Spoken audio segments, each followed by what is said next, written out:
This is problem 9 or problem 3.3.28.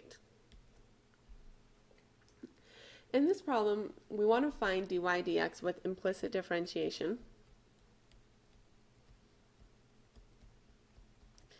And it's good that we know how to do implicit differentiation, because as you look at this, it would be very difficult to find y by itself to just do normal differentiation.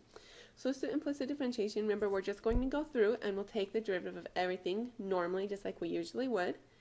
But whenever we take the derivative of y, we know that y is really some function of x. We don't know what, but we're going to do kind of a hidden chain rule. And every time we take the derivative of y, we times it by dy dx. So let's go through one term at a time. X to the fourth, that's going to be 4x cubed. Plus, okay, now this 2x squared y squared, that's a product rule. So I'm actually going to do a little side note over here. Remember the formula for our product rule is going to be f of x times g prime of x plus g of x times f prime of x. So if I want to take the derivative, I want to take the derivative of the 2x squared y squared. Derivative with implicit differentiation, which we don't really have a nice notation for, a nice sign for. Okay, I'm going to say my f of x is this 2x squared and g of x is this y squared. Okay, so f of x is 2x squared times the derivative of y squared. So normally that would be 2y, but really y is some function of x. I don't know what it is, but I do need to use a chain rule because it is some function of x, so I'll times it by dy dx. Plus g of x, which is y squared. I don't need to times it by dy dx because I'm not actually taking the derivative of y right now. It's just g of x, not the derivative, times the derivative of f of x. So derivative of 2x squared would be 4x. Okay. So let's put that in over here. 2x squared times 2y times dy dx plus 4xy squared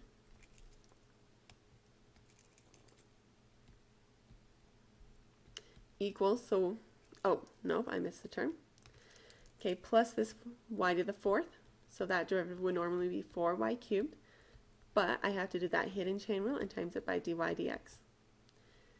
Okay, and I ran out of room here, equals, now let's do the 9x squared, that would be 18x, and minus 9y squared would be minus 18y, but again we have to times it by dy dx anytime we take the derivative of y. Okay, now I need to simplify a little bit, and the hardest part here is we're doing the same as all the rest of the problems. It's not that bad, except for it's just a lot of algebra and paying very careful attention so you don't get lost. So I'm just going to go through and simplify 4x cubed, 2x squared times 2y, so plus 4x squared y times dy dx plus 4xy squared plus 4y cubed times dy dx equals 18x minus 18y times dy dx.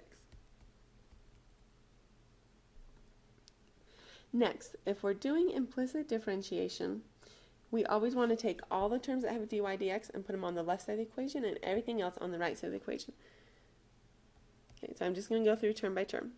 4x cubed. That doesn't have dy dx, it goes on the right side. Okay, 4x squared y dy dx, okay, over here.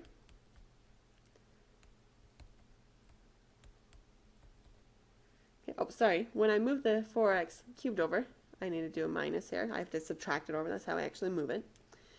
4xy squared, let's subtract that to the other side. This 4y cubed dy dx, that will stay on the left side.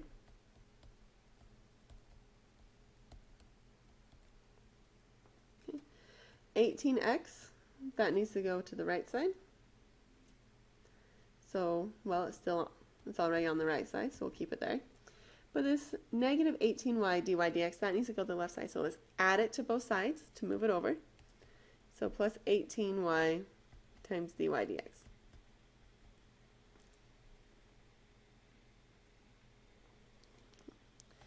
The next step is you factor out that dy dx.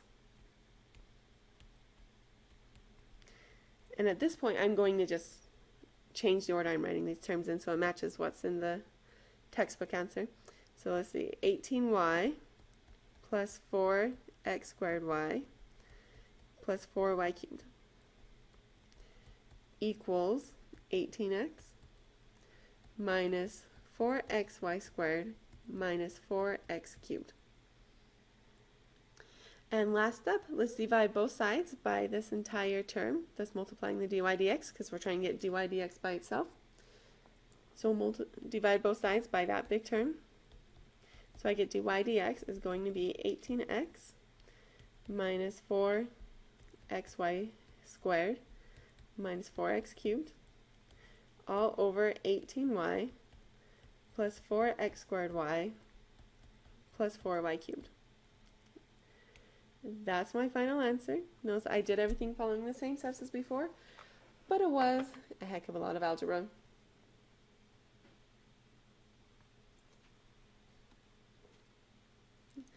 Now at this point, part B,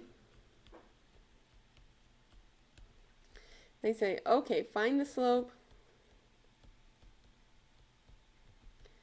at the point square root of 5 and negative 1. So we need to plug in, that means x equals the square root of 5, y equals negative 1. And we need to plug that into our dy dx. So dy dx at this point, so sometimes we might say evaluate it at this specific point, so the point square root of 5, negative 1. So evaluate it at this point is going to be 18 times the square root of 5 minus 4 times the square root of 5 times negative 1 squared minus 4 times the square root of 5 cubed all over 18 times negative 1 plus 4 times square root of 5 squared times negative 1 plus 4 times square root of 5, nope, 4 times negative 1 cubed. Now, there's not really an easier way to simplify this. We just have to go through term by term. But before we do, let's switch to a new piece of paper real quick and kind of remind ourselves of what some of these powers will be. So negative 1 squared, I think we can agree. Negative 1 times negative 1, that's going to be positive 1. Hopefully that one comes a little bit easier. Negative 1 cubed, if you haven't thought about that one for a while. So we do negative 1 3 times. The first two negative 1s will cancel out and make a positive 1. Then times it by a negative 1, you'll be back to negative 1. Okay, so we know what those are. Square root of 5, we can't really do anything. We can't simplify that. Square root of 5 squared, well, that would just be 5. Square root of 5 cubed. Okay, well, this is square root of 5 times square root of 5 times square root of 5. Notice the first two square roots of 5, the square roots will cancel and we'll just get 5. So we have 5 times the square root of 5, or 5 square roots of 5. Okay. With that in mind, let's go back through and simplify our results term by term. So this is going to be 18 square roots of 5. I can't change that. 18 square roots of 5, it stays. Okay. Now this negative 1 squared, that's going to become a positive 1. So we have negative 4 times square root of 5 times positive 1 is negative 4 square roots of 5. Okay, minus 4 square root of 5 cubed. We said that's going to be 5 times square root of 5. Okay. All over. Now 18 times negative 1 is negative 18. Let's see, we're squaring this 5, so that's going to be 5. The negative 1 didn't get squared, so it's still negative. Times 4 is a negative 4. So negative 4 times 5 squared, or times 5. And this negative 1 cubed is going to be a negative 1 times 4 is negative 4. Now I go through. Now, if dealing with the square root of 5 is confusing for you, you could always substitute really quickly with a letter, because we're more used to dealing with variables, make it a, like S or something. But I just go through and I think, okay, so that's the square root of 5, this is the square root of 5, that's the square root of 5. So really, if we have 18 square root of 5 and we minus 4 square roots of 5, we'd be at 14 square roots of 5. And 4 times 5 is negative 4 times 5 is negative 20, so negative 20 squares of 5. And you could do this in less steps, but we're just kind of doing it slow. And negative 18 minus 20 minus 4 is going to be negative 42. Okay.